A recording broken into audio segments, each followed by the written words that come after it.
Hey guys, are you still here? Hello? Shocking, shocking.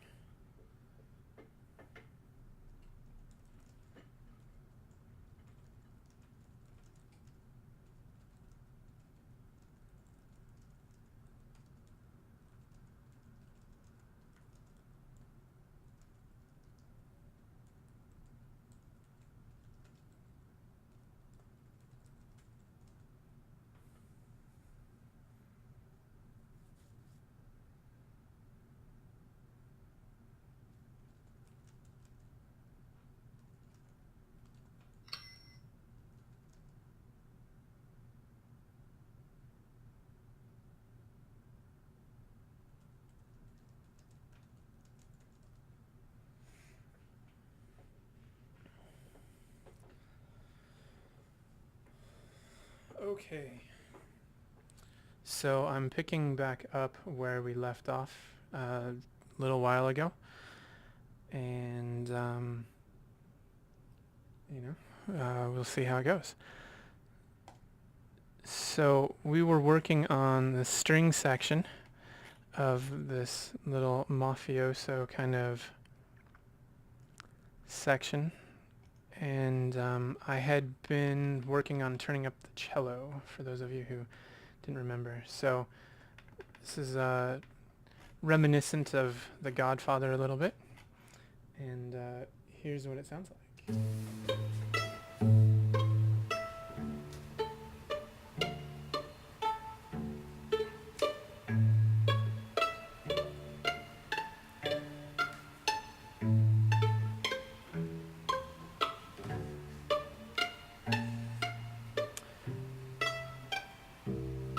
So our cello is a little more balanced now. I think there's a couple new people, so we're gonna just go back from sort of the top of this section and just kind of take a listen, and then we'll move forward.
I'm really happy with that trumpet.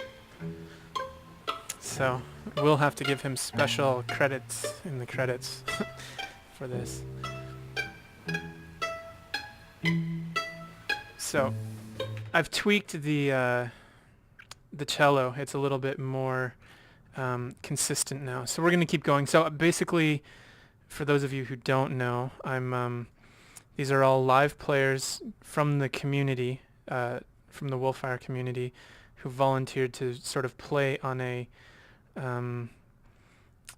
it's a kind of a promotional piece of music that Mikko and I have been arranging. So this is one of the sections that I'm working on, and so I'm still just kind of going through and seeing what fits, what doesn't fit, as I'm going through all the submissions at this point. So that's where we're at.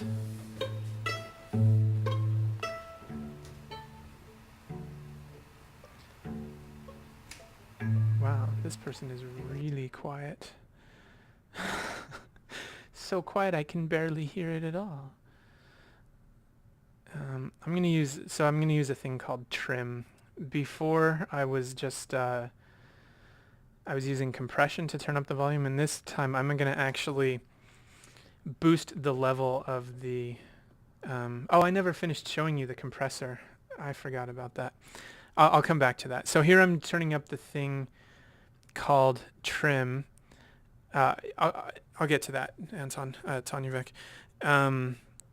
So I'm going to turn it up like 12 dB and just see if that gives us a little bit better. That might actually be too much.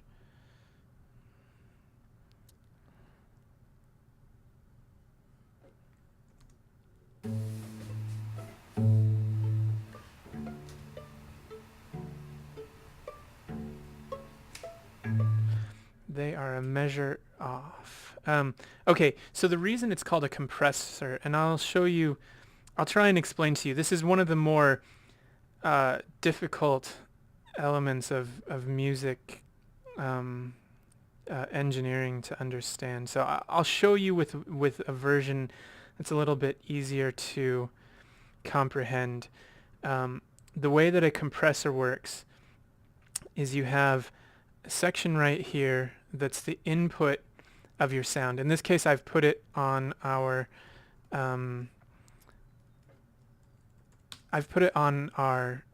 spinet. And so what you can see is this is the input level, and this is the amount of compression going on, and then the output level. So what a compressor does is it compresses the dynamic range of a sound to potentially make it louder or softer. But what you do is the dynamic range on certain instruments can be very large. So you turn down what's called a threshold, and that's visualized here with this slider. And the lower down on the threshold you go, the more the sound will be compressed. But the amount that the sound is compressed has a ratio. So anything above this line,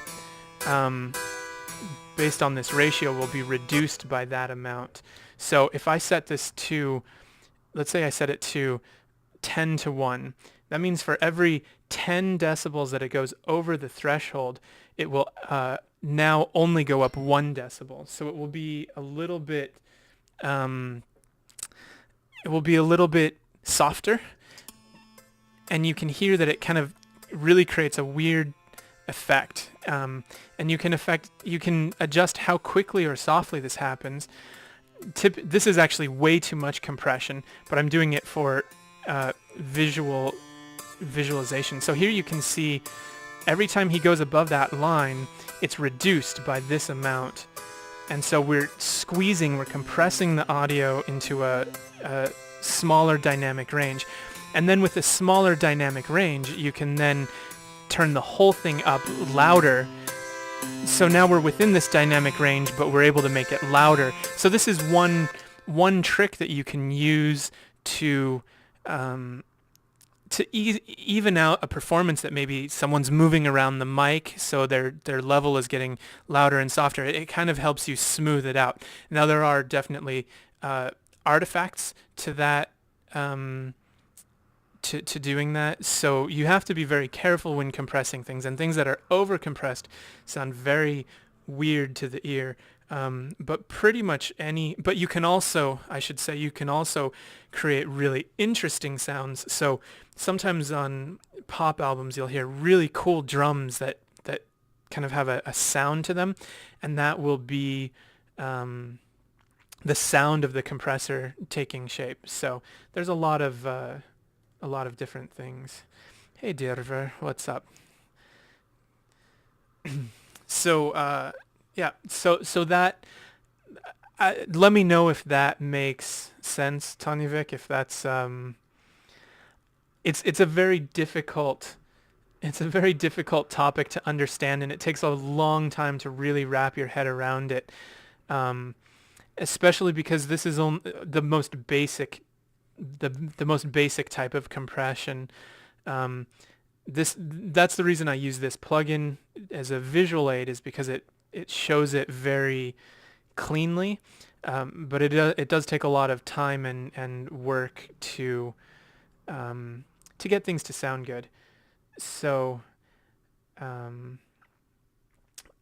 so what I did do on this compressor, this is as I was saying, it's an optical compressor, based on an optical compressor. You'll see that I'm actually compressing it pretty hard. I'm turning the output up. I'm turning the input way up. This is the one on the cello. And And so, and then this is the ratio. It's almost 5 to 1, or 4.5 to 1 ratio, and then kind of a fast attack and then a slower release. And we can go into that some other time if you guys are so inclined. So we'll jump back to what we're working on. So now that the cello, that's why the cello now is much more consistent, as opposed to really, it was very too quiet before. So I'm glad it made sense to you guys. It's musicians have a really hard time understanding it in the real world. All right, so what we were saying before, this is supposed to be this is similar to a mafia. This is supposed to sound similar to the theme from The Godfather, so I guess we have done our job.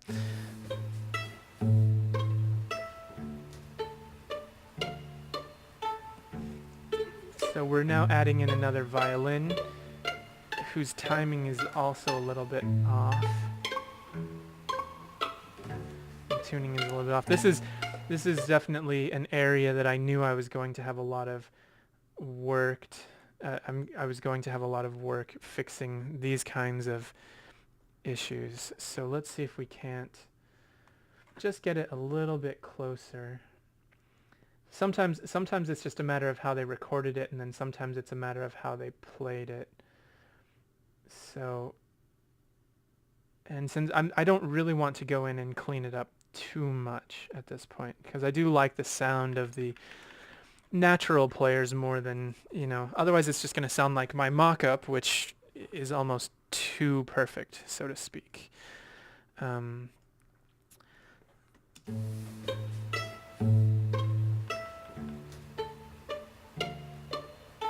right, and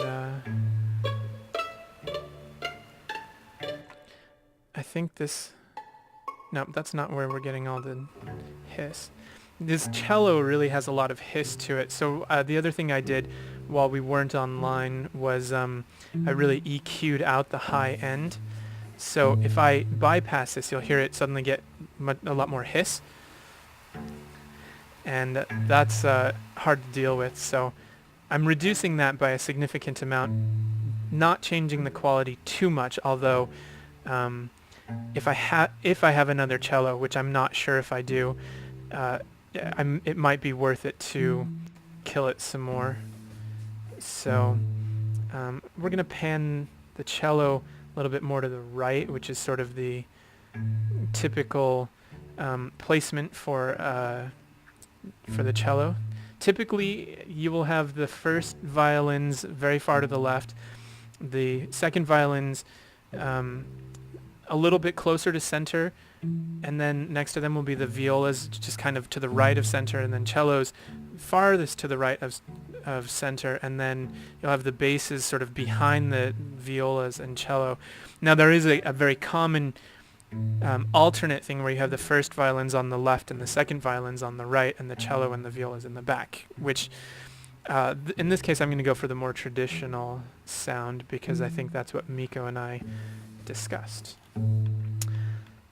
So let's let me see if I have any more cello. Viola, violin. Okay, so no more cello. So we need more players, as we've discussed in the past. But we'll just keep moving on with our violins.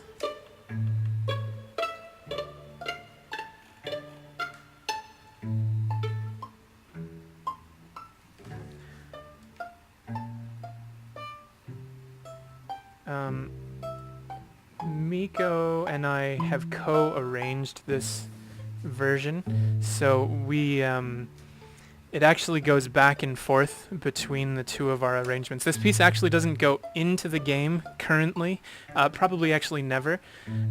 This is going to be more of a promotional tool, and it was also a test to see whether or not using a volunteer orchestra could work for the entire game, and sadly the answer most likely is it's too much work on everyone's part, and it's taken a long time to get all the parts. So Mikko has written all of the music so far, but I have played all of the flutes that are in the game and on the main theme. And when we get to the final stages of the game, there will probably be a big push to write more music, in which case I'll probably potentially be writing more. So we'll see how that goes. I'll definitely keep playing though, at the very least.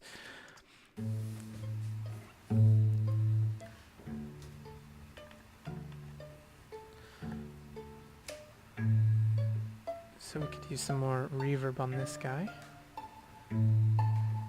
That's a little too much reverb on him. And he could probably benefit from being turned up as well. So there are sort of two ways to... Yeah, we were kind of sad that the volunteer thing isn't working out. There are sort of two ways when using the compressor and this whole dynamic range that I've been talking about for a little while.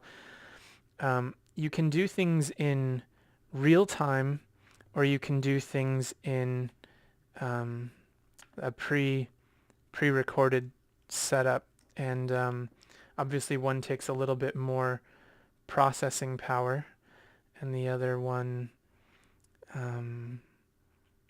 works in real time, which is always convenient. So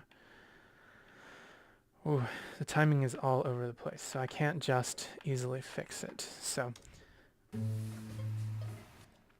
yeah, well, I think what they have done in terms of what the volunteers have done will be very very cool, and when we are finally able to release the full version, they will, they'll be able to have their name on in the credits in the website, and that will be cool. And it's I think it's great that they were so willing to participate, especially the people there were a few people that really came back to us very quickly with parts, and then other people that we're still waiting on, and maybe they'll get to us. I hope they do.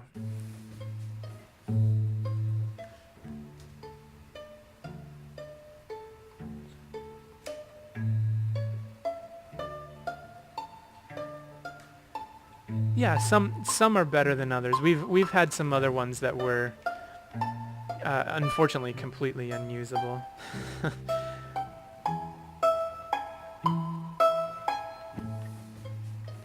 So it's what's also interesting is the age group of our players varies tremendously. We have people as young as 12 and 14 playing on this, and then some of them are professional level players. So we have a lot of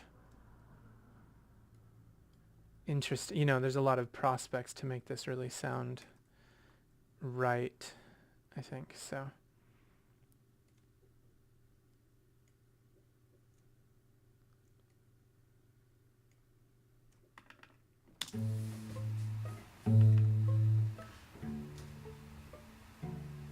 man, the recordings of these violins are so tiny on the pizzicato, which we knew would be the case. But it's also tricky to get the sound of a section with individuals playing. So we're still, I'm still waiting to see how it all comes together in the end.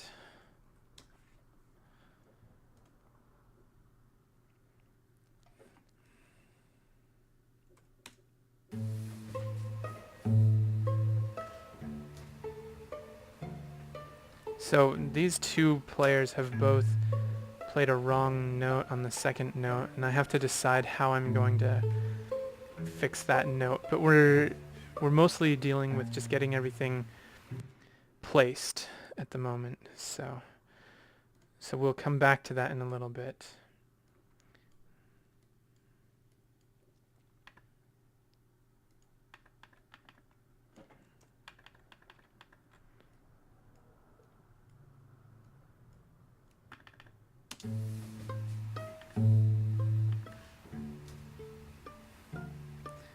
Man, a lot of people miss that note. It's kind of weird. It makes me almost nervous that the note was wrong.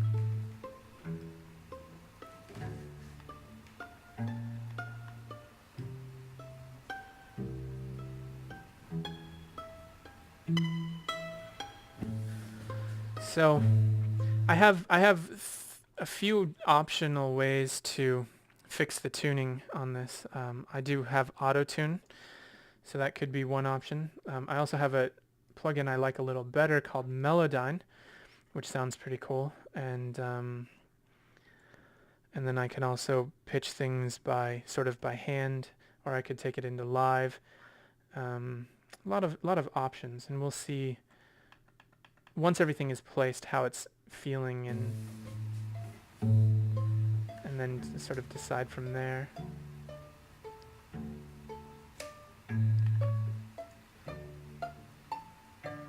So we like to add our reverb.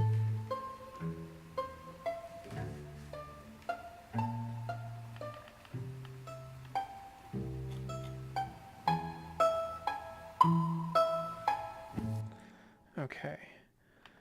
We're getting there. We're almost through them all. And you know, they're actually sounding fairly consistent, which is good. I keep turning off the old ones and I'm just listening to the new ones. Whoa. Okay. I take it back. Please don't beat me.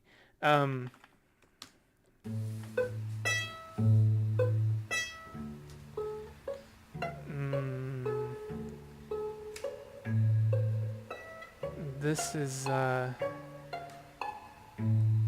pretty out of tune. I think we might have to skip this one for now. You know, and that's again one of the yeah, you know, it's not always possible. So this looks like we have a viol. Oh, no, it's another cello. I did have another cello. Oh, thank goodness. I'm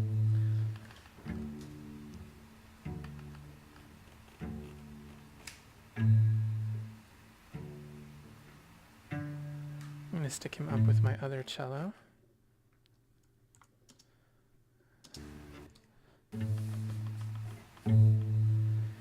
And now these ones... Alright, so if I kill the old cello, this one is actually a little bit better sounding.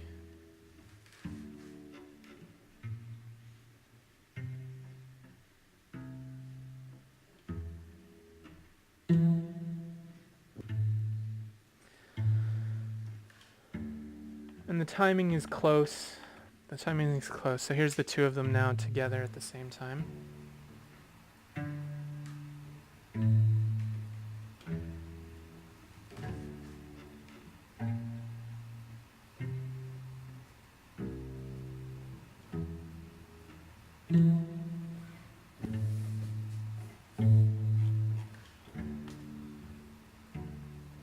And what else do we have? We do have a viola. Oh. Although it's a little loud, it sounds very compressed actually, which can also be a function of the microphone. There are a lot of things that can compress sound in certain ways.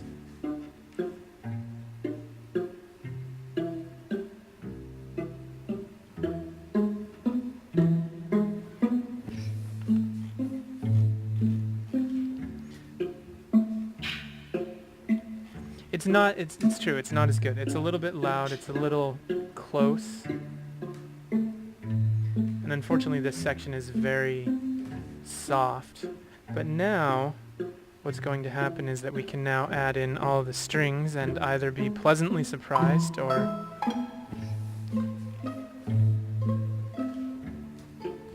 So we're going to have to do something about the tuning at some point.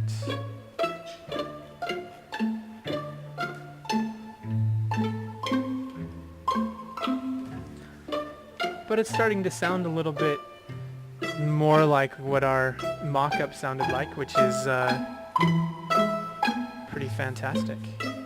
Now in theory, what I could do is I could bring in if I were to bring in the mock-up pizzicato strings.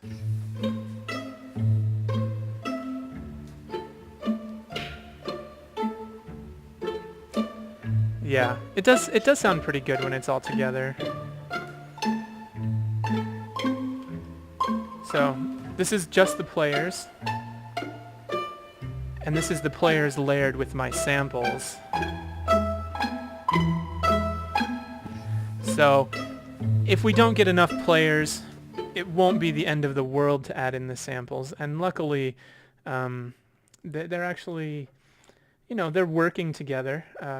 Might have to go in and kind of nitpick the timing, which is not going to be as much fun for you guys to watch. So I may do that offline. We'll see when we get around to it. Yeah, tuning is definitely an issue, and the violin is very difficult to keep in tune, especially for younger players. So I'm actually really impressed that I know some of these players are in their early teens. They haven't been playing more than, a few years, and to be able to play this is very exciting. So let's now bring in our friend Sean. Sean bought version 2.0. I only say that because Tanjevic knows who I'm talking about in this one case. So I've been trying to intentionally not mention people's names.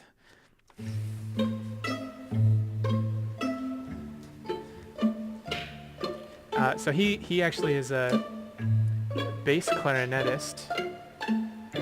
And after this pizzicato section, there's a clarinet solo in here, which I'm very excited to bring in.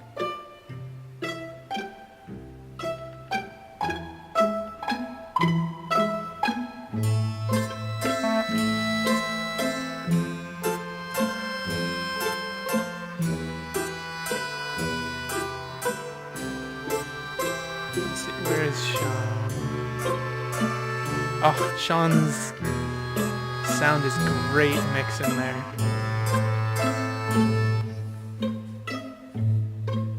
Okay, we're gonna just skip to the section with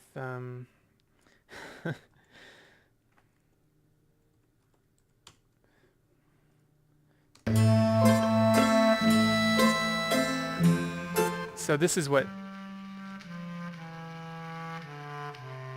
the bass clarinet sounds like.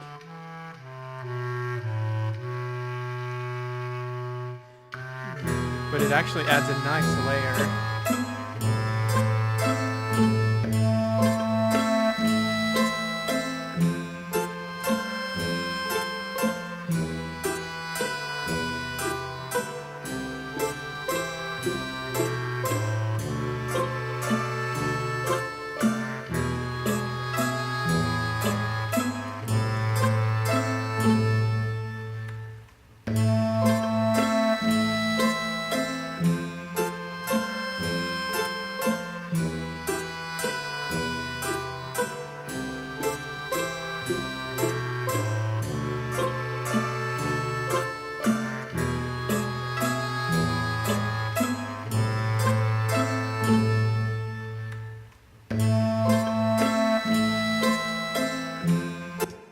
Okay, so now we're going to go back. I have, actually, I'm going to keep going on this section, and then we're going to throw in the leads in a moment. So we have next, what is that instrument? Some bassoon. So the bassoon is going to play along with the clarinet for the most part, bass clarinet.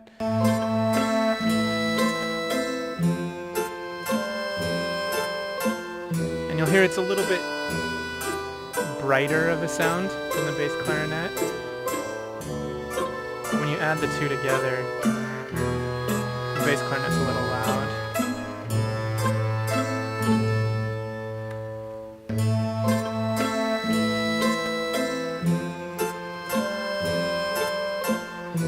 And I actually have two bassoons, so let's I should really listen to these. see what they sound like.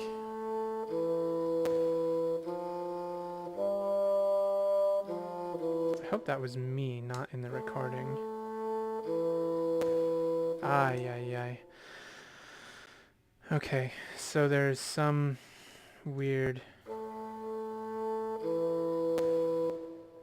Yep, something bad on that note in the clarinet. Bad note.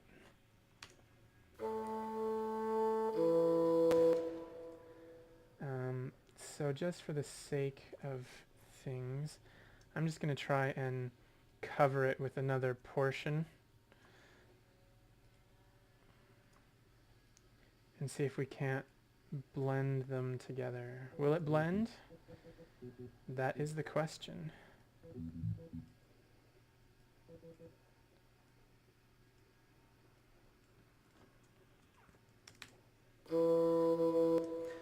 Little sloppy.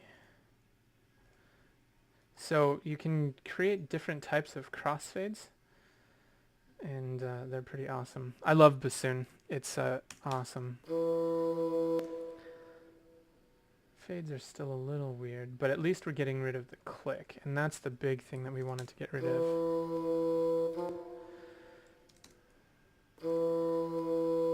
So it's a little sloppy. Yeah, I can't just let it go. Dang it. I wanted to.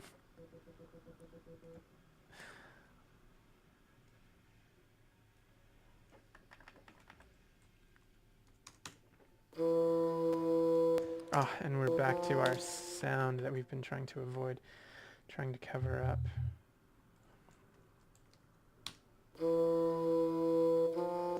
That is passable for this project.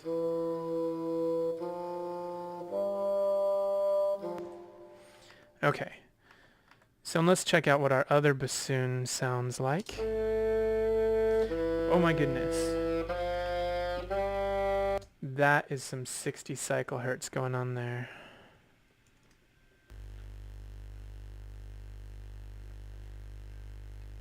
So, what we're going to do is, in this case, I'm going to apply a notch filter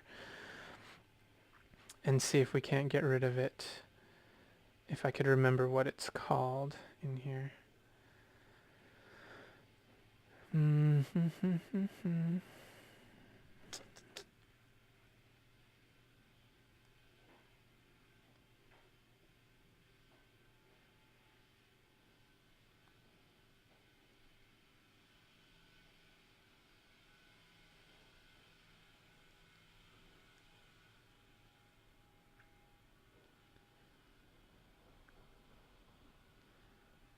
Aw, you sold off your euphonium?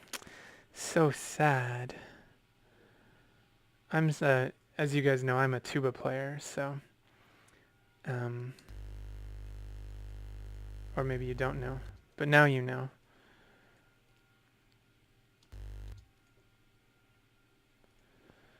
And I love the tuba. Oh. Well, this kind of sucks. There's, I do have some other noise reduction tools in Pro Tools, but unfortunately Pro Tools will not really let me stream the audio, so it might be something I have to put on my to-do list to come back, because that's too much hum, and it's I kind of wish I could show you guys what it looks like, because it is rather cool. You sample the sound of a sound, right? And then you it will actually remove that sound. So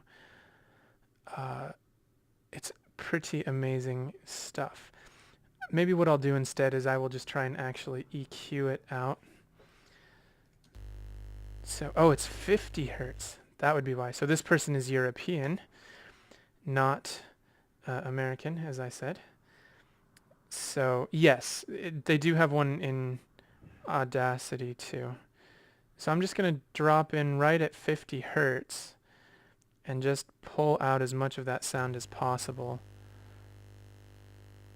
And it looks like there's actually a second peak at 100, which makes sense for those of you who are waveform fans. You know that would be the half, I can't even think of what it's called, half of the cycle. So it's the doubling, it's the octave, so to speak. And this filter is oddly loud. I'm going to grab another medium filter and put that at our 50 hertz. See if it will. Oh, good. Okay, so frequency, we really want to nail 50 hertz as much as possible. And as tight as possible, and then drop it down as much.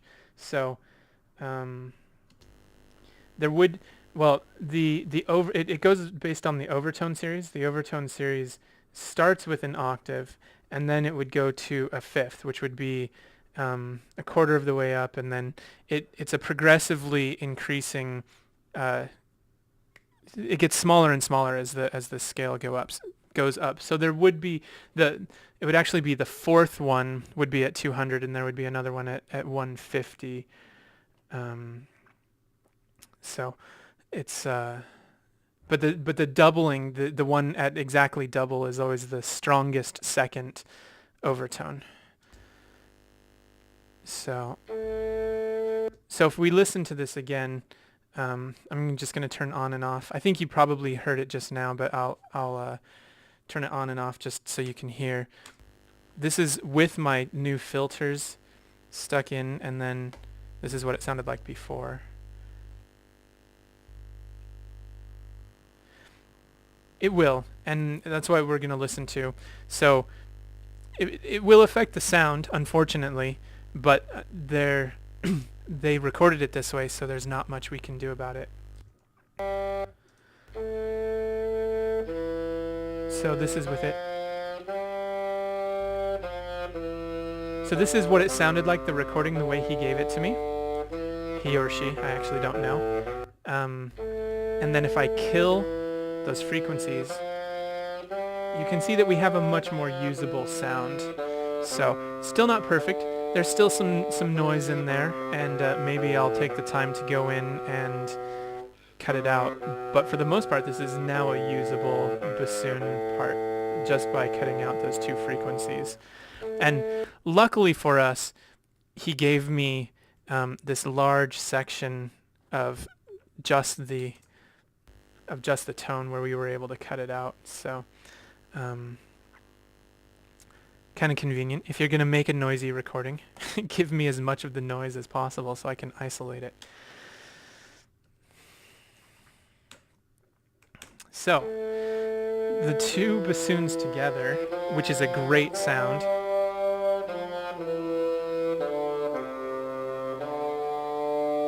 have a little bit too much reverb. We don't want this to be drowning in a cavern or something.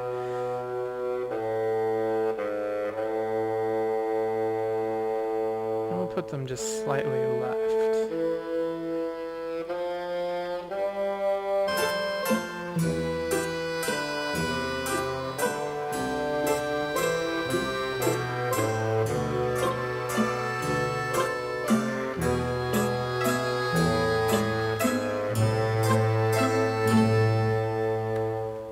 The other thing I'm going to do is I'm going to cut as much of that hiss out of the bassoon as possible, so that it's not in there. When the bassoon's not playing, we'll have as little of it as possible.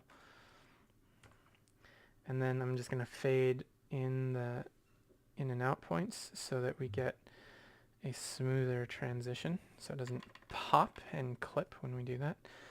The last time someone was watching me, I think they asked what I was doing when I was dragging these handles in, and so this is fading in the waveform, fading in and out.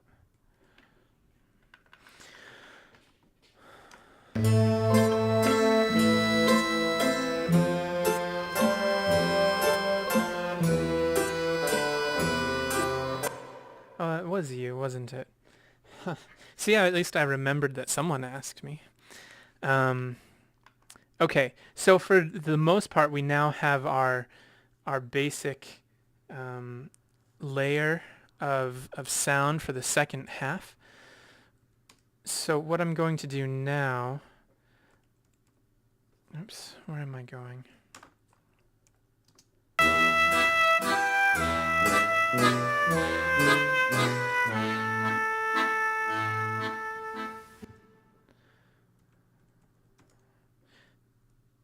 Let's see, you asked me, how does the bassoon clarinet solo bit relate melodically to the Overgrowth theme? The question that... Yeah, so what it is it's actually, what you're about to hear is I wrote a counter melody on the oboe and clarinet. And so it's an arrangement of that counter melody underneath the melody. So it follows the same chord progression, but it just gives a little more interest to the bass line. And in a moment, you'll hear that it kind of fades away a little bit as we get our solo instruments in on top of it.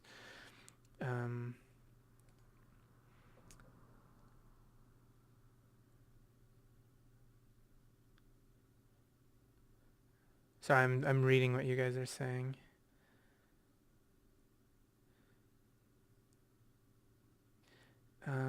I'm not quite, and what I'm not quite. I understand your question, Diablo Doc. If that is a question.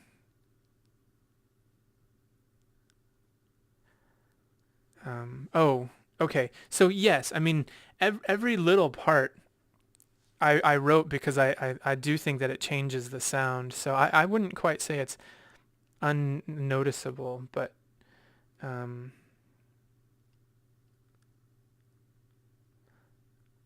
okay. I see what you're saying.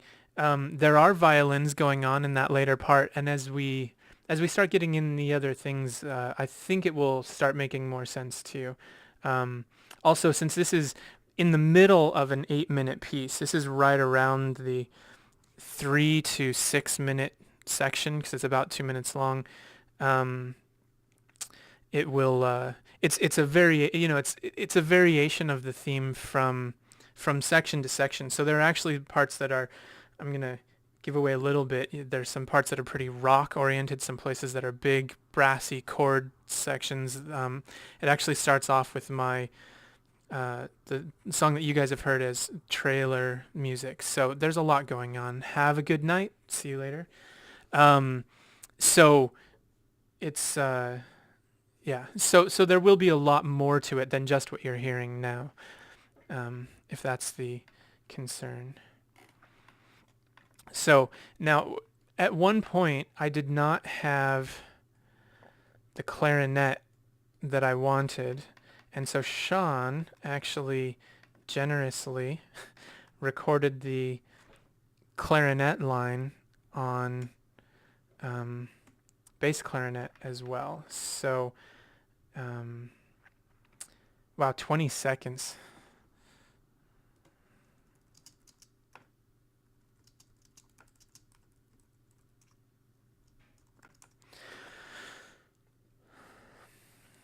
Yeah, latency kind of sucks in this world. Oops, that was not meant for you guys.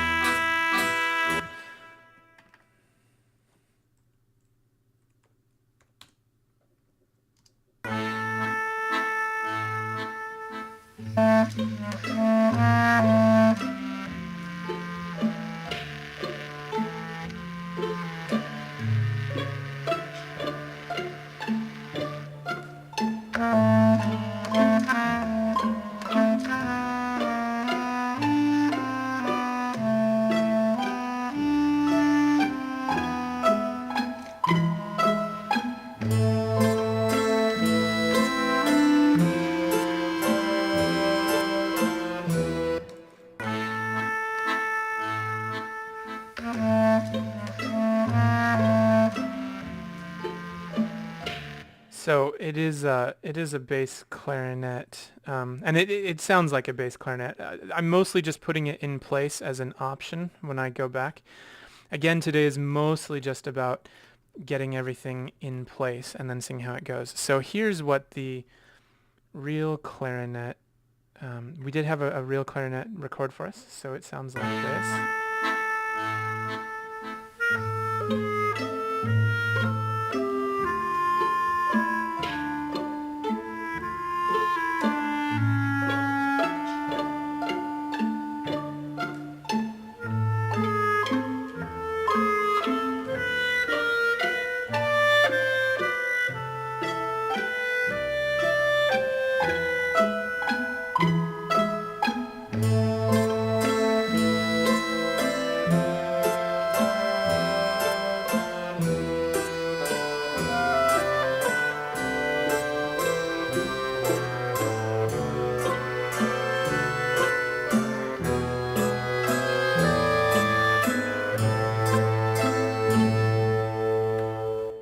And of course the clarinet I actually think sounds the way it should, so I'm very excited about that. And I think our last piece to put in for the day is our oboe player. They're going to be layered on top of each other. So they play some harmony with each other, and then the oboe takes over the melody at one point. So let's see how this is working.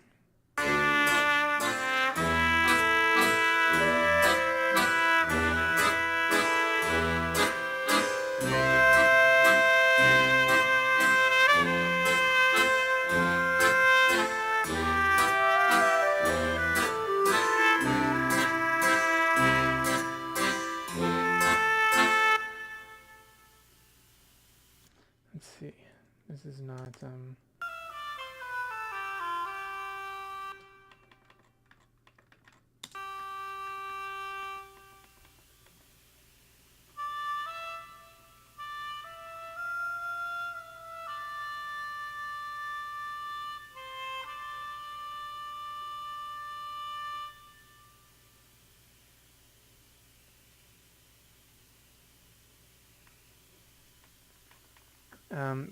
yeah, let's see. I'm a big fan of oboe, so we're gonna see how this fits in now. It looks like the timing is a little bit off though.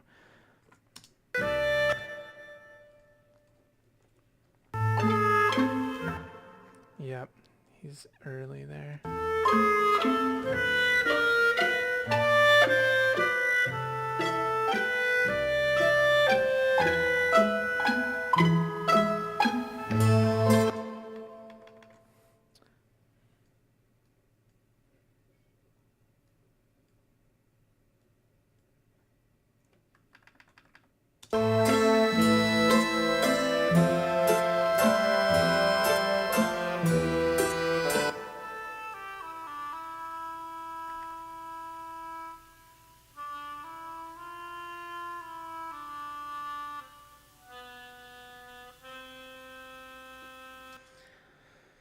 Okay, so, and one of the interesting things about oboe, since you guys are discussing it,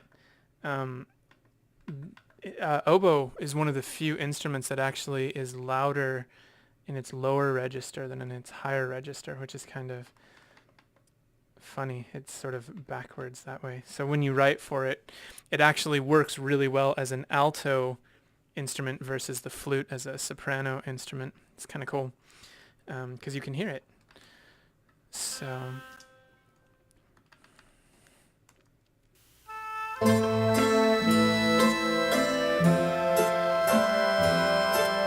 course you can't hear it here at all because he's very soft.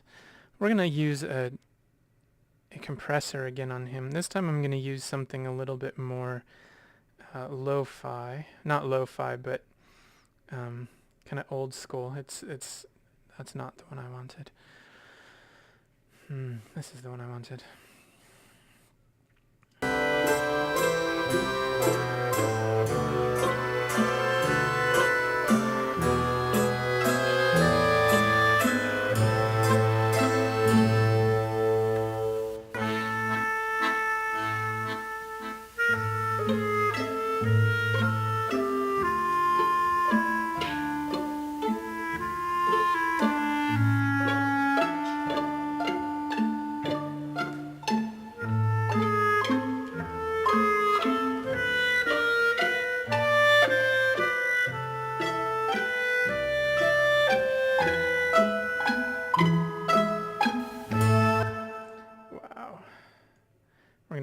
EQ this oboe to get some of the sound out of it.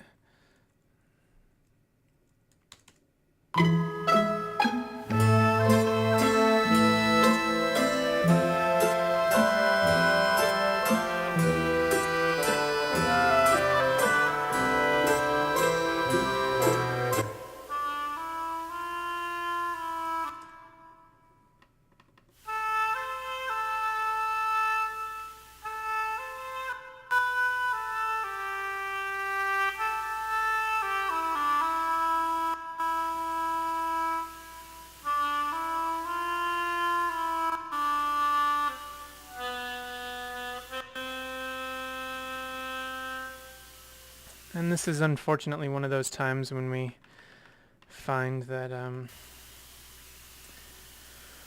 performance is not perfect. Again, this is going to be a little bit more difficult to EQ out. So this person is American. They have a 60 cycle hum right there, 60 hertz. So we'll zoom in on that, kill that out a little bit, which will not affect the oboe too much. But this high frequency stuff, that's the stuff that we're going to want to try and get rid of. And that's the part that unfortunately is difficult on the oboe to get rid of, because it is...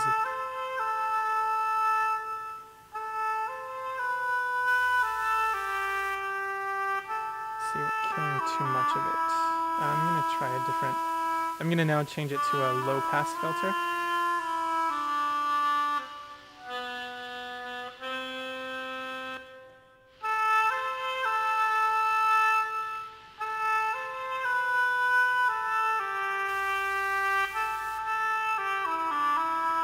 So this isn't the ideal sound of an oboe, but I'm not quite sure what else we can do to get away with the amount of noise in the production. So we're going to leave it like this for now. Again, this is all still a little bit rough as I'm putting pieces together as opposed to finishing it. Still needs mastering. Well, mastering will happen at a much later stage. Mastering is the final layer. The final layer when you set the level to match that of a CD production, and then also you do final stereo equalization. Those are the two main portions of mastering.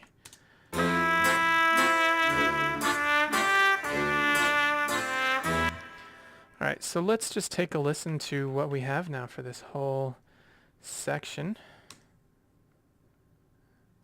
and see how it is coming.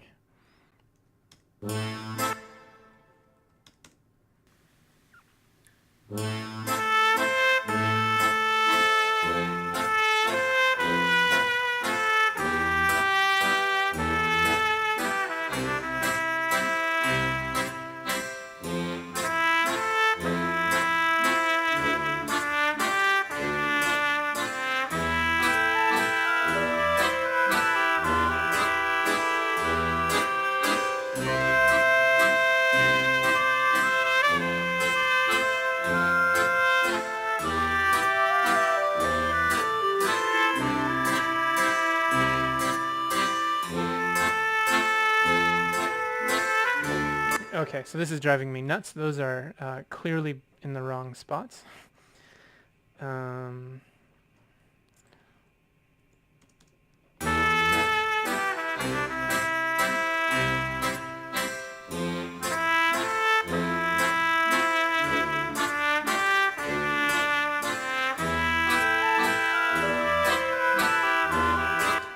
So it sounds like it's just the oboe is wrong, because I might have to check my score. Let me look and see what I was thinking.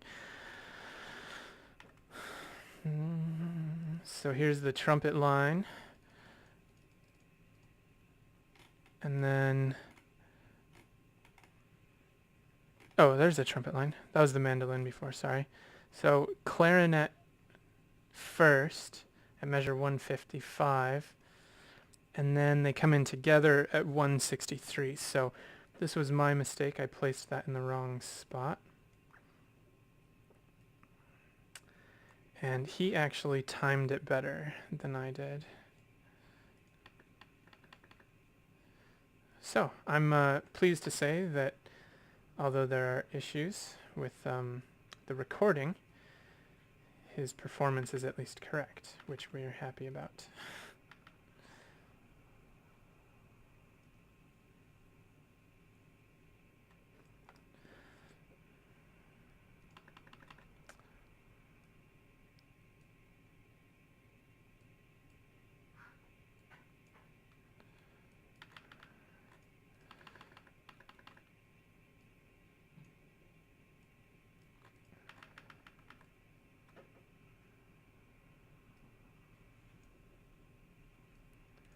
Okay, let's try this again.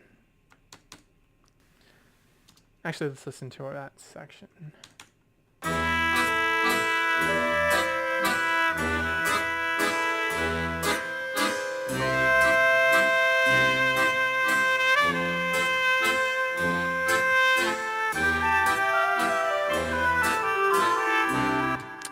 Alright, well, I was so nice about his timing, and then he was off by 2 beats. So.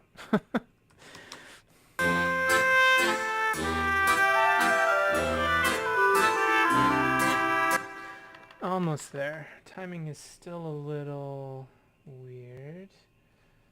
Oh, he was off by a measure, maybe. Let's see if this is better.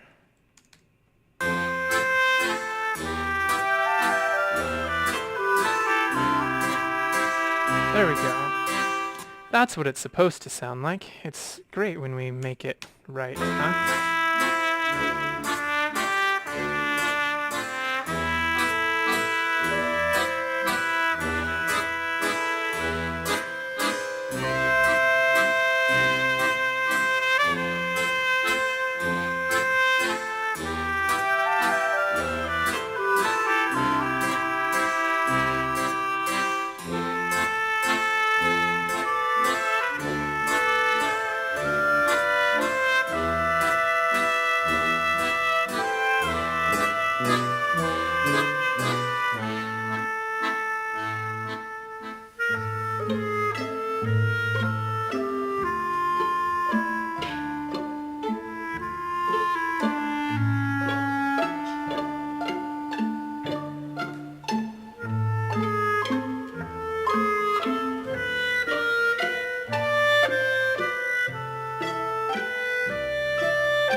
This is wrong too.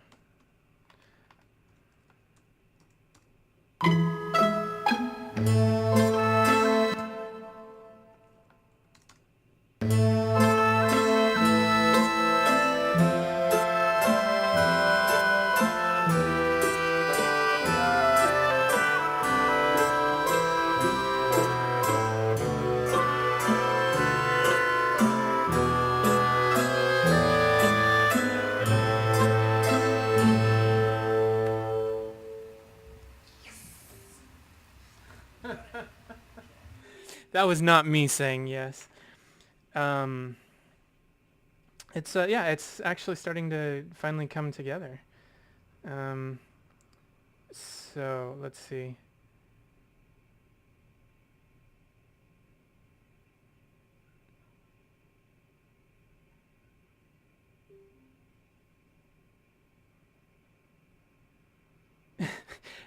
Just so you know, Tanjavik, that was Sean. He was excited that he got the take. So that yes. I think I will have to, because I like it. I actually have a video of him playing this recording, which is pretty awesome. So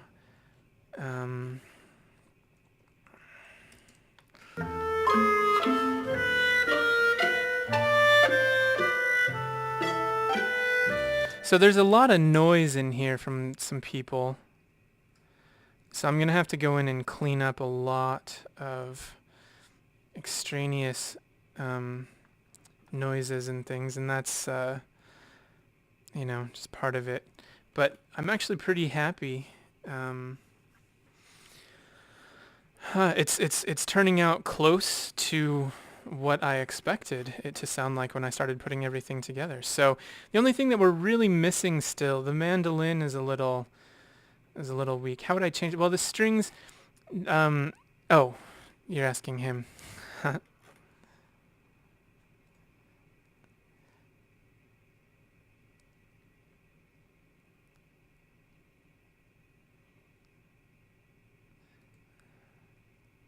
Yeah, when you say a different tone, do you mean different pitch or a different sound?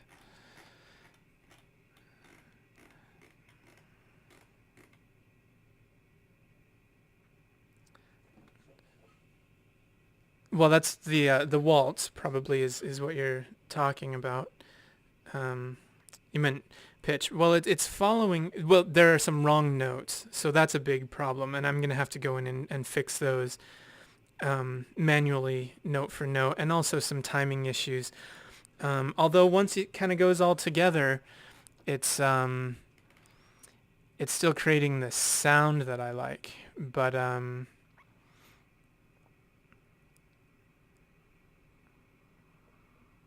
yeah, there's some spots that need to be worked on. Although I'm definitely not going to change the arrangement at this point. I don't think.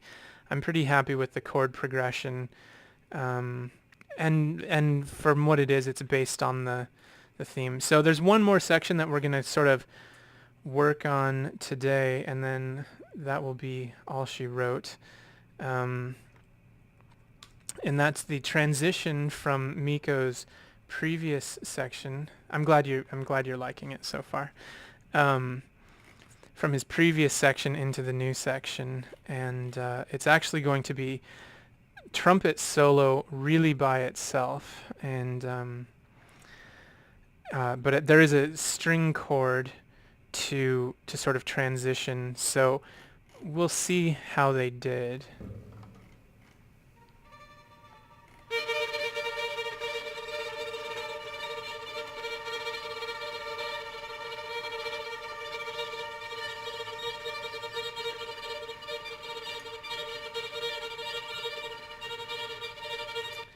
And not fantastic yet.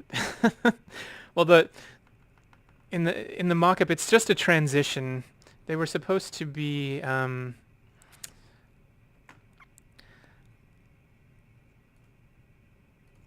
they were supposed to sound a little bit more like this.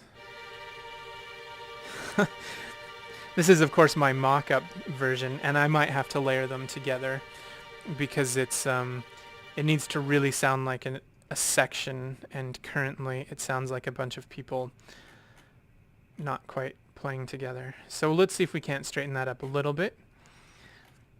And the placement timing of this doesn't really have to be so specific because it is designed to really blend with the end note of the previous section. So we'll start with it on, we'll move everybody to measure 116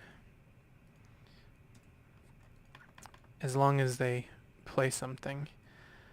Just that, oh right, there is no cello there. So we're going to kill that big sound. Make sure we're not moving the later portions.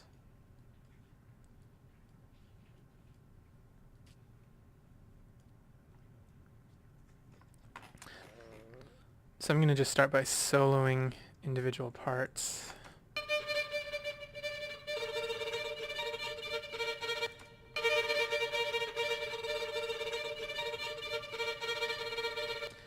And this is probably, yeah, I need to go back and turn these up. So we're going to use my trim function. I'm apparently a little tired because I can't aim my mouse.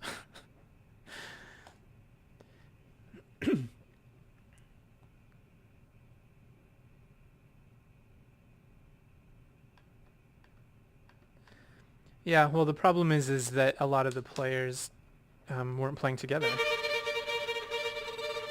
And so that makes it hard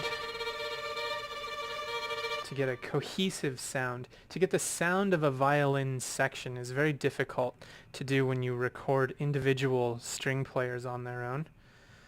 So yeah, it's a bit sloppy. And tremolo is a very difficult uh, function for especially younger players. So um, so they'll I've known for a while that I was probably going to have to layer this section with some samples.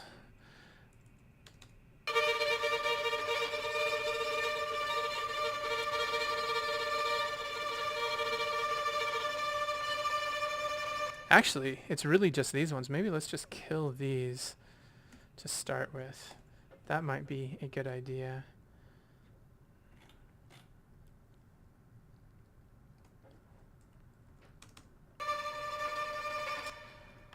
Oh man, suddenly this is so much better.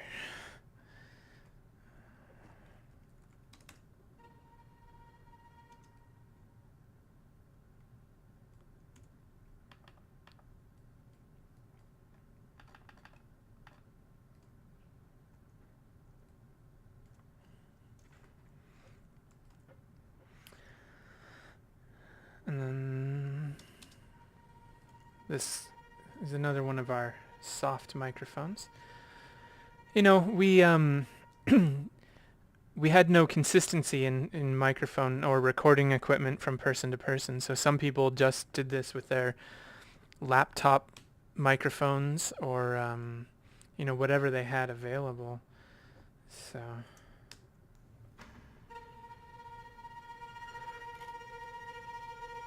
that is some useful tremolo right there.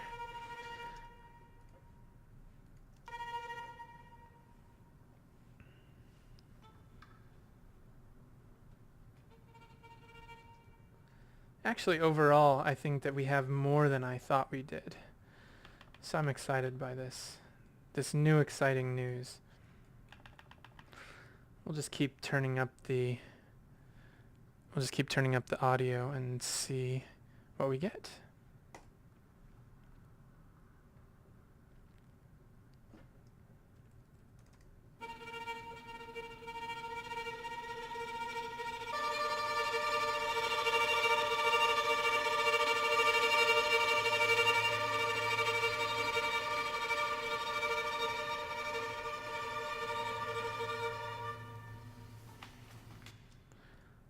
Excellent. We're almost there. So this is sounding better already.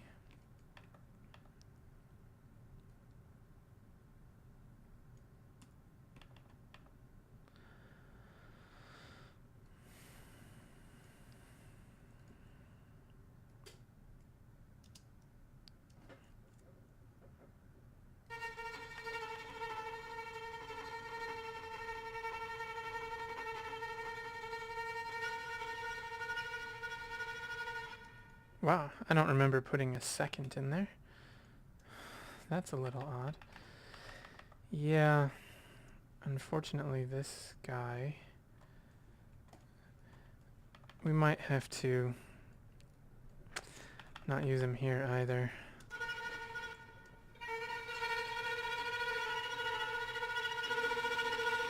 It's just making it so intense. And our viola, let's add some viola. I'm going to put the viola on our same viola track because it is the same guy.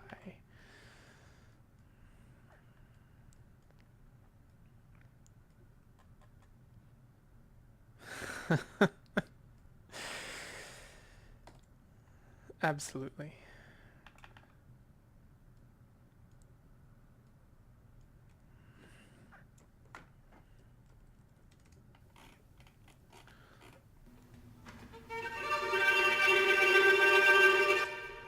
Wow, I'm so loud on the viola.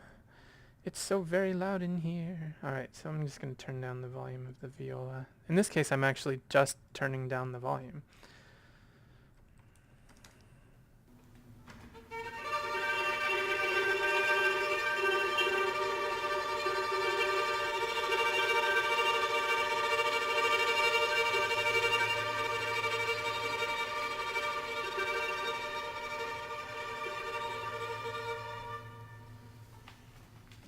Okay.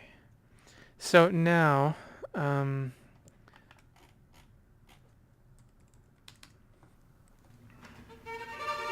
again, we have a lot of noise that's going to need to be cleaned up, and I will probably go in and actually ride these fades so that they can grow. It should start a little softer, grow, and then fade out a little bit smoother. But now we have a trumpet solo that goes on top of this, and I'm pretty sure I know which trumpet we're going to use. And that would be this trumpet. Let's just make sure that he...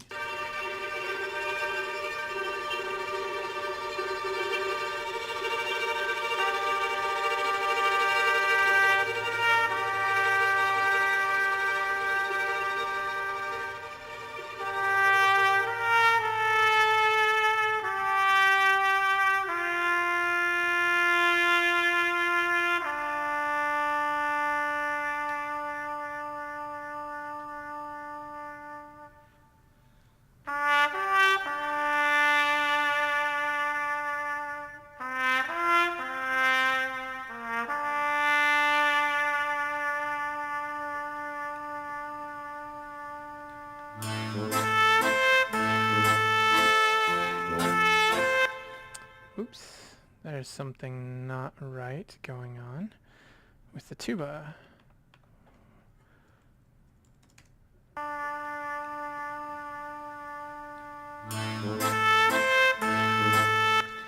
That's so weird that this has happened twice with his tuba part.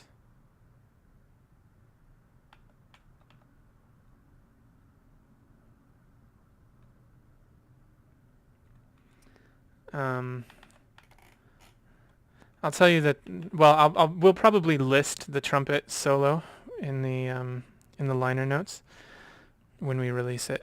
I'm not going to discuss names today, other than Sean, only because you know him, sort of. Here's the other trumpet, though.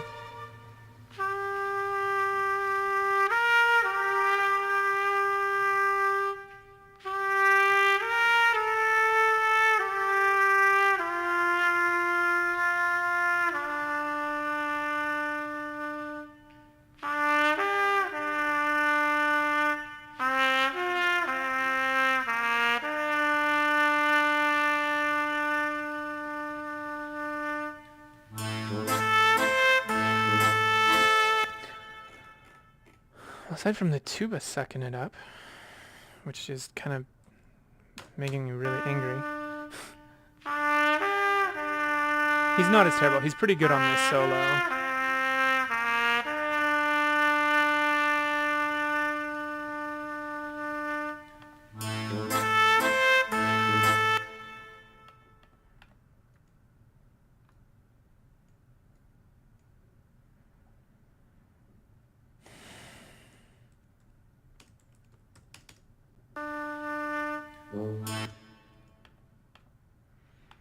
Okay, so something is wacky. All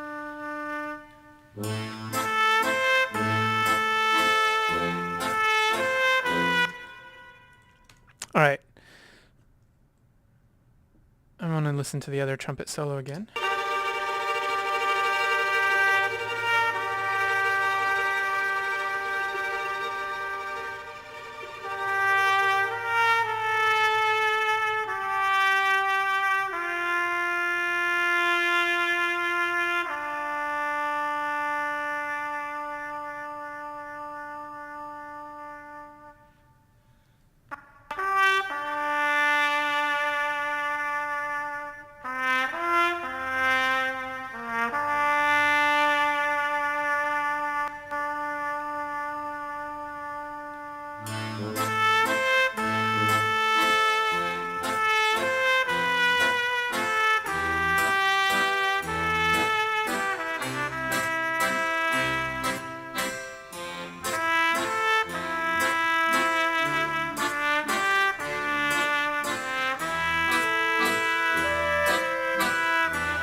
Yeah, I don't know. The mandolin and for some reason the tuba is doing something weird too. So anyway, I think I'm in a much better spot than I was before. We're pretty close to, um,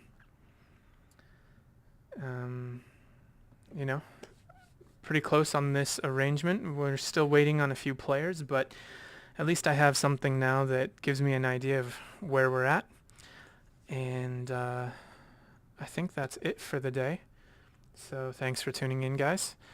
Yeah, hit me up in IRC if you want to chat some more, if you have any questions, or if you have any more questions right now that you want to ask me, if you want more crazy, detailed, discussions.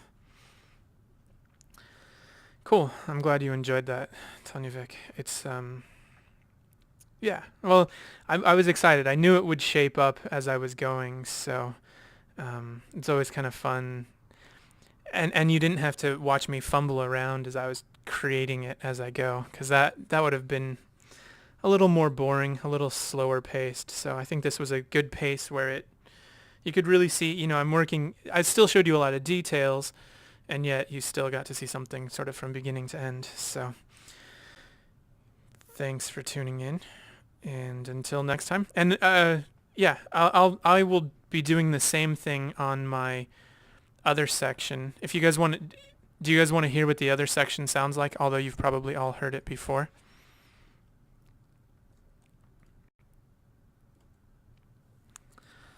Just let me know. Waiting, waiting, waiting.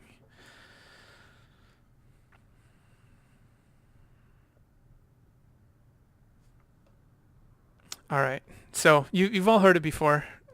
We can take a look a little bit as it goes along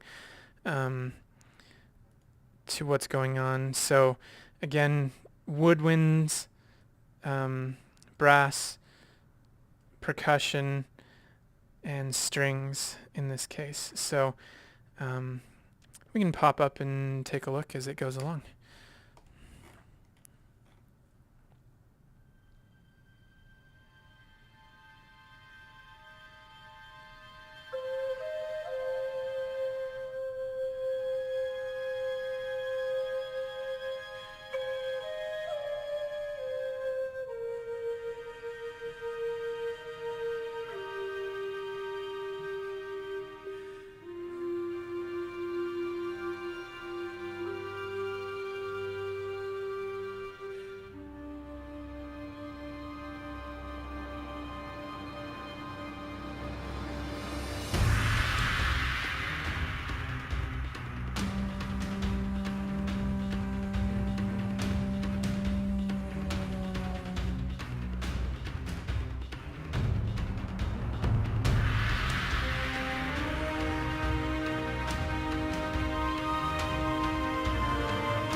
The mock-ups are a bit thin. Yeah, well, there's a lot less character.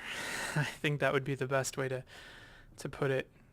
And, this is why I'm a big advocate of having as many real players as possible. I think there's something sort of interesting at the beginning of this one when the wood flute, which is the one that's in the actual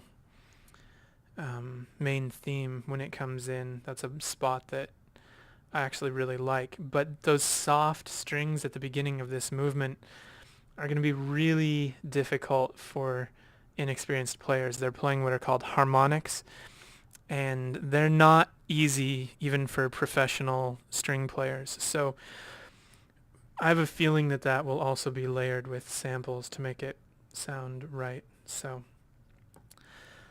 all right, guys, there you go. And there's another, another 4 minutes of music from Mikko that fits in between and after my pieces. So it's a very cool arrangement when it all comes together, and I hope you guys will enjoy it when it's done. Thanks for tuning in. See ya.